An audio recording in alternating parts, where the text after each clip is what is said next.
லூக்கா 9ஆம் அதிகாரம் 23 முதல் 27 வசனங்கள் வரை.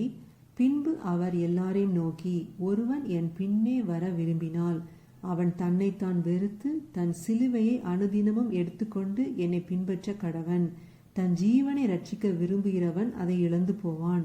என் நிமித்தமாக தன் ஜீவனை இழந்து போகிறவன் அதை ரட்சித்துக் கொள்வான். மனுஷன் உலகம் முழுவதையும் ஆதாயப்படுத்தி கொண்டாலும் தன்னைத்தான் கெடுத்து நஷ்டப்படுத்தினால் அவனுக்கு லாபம் என்ன?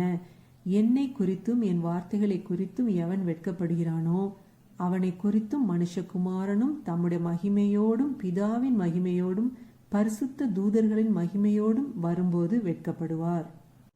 இங்கே நிற்கிறவர்களில் சிலர் தேவனுடைய ராஜ்யத்தை காணும் முன் மரணத்தை ருசி பார்ப்பதில்லை என்று மெய்யாகவே உங்களுக்கு சொல்லுகிறேன் என்றார்.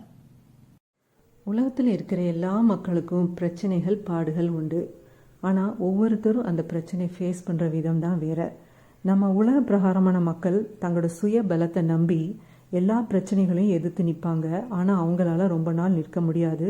அந்த பிரச்சனை அவர்களை மேற்கொண்டு விடும்.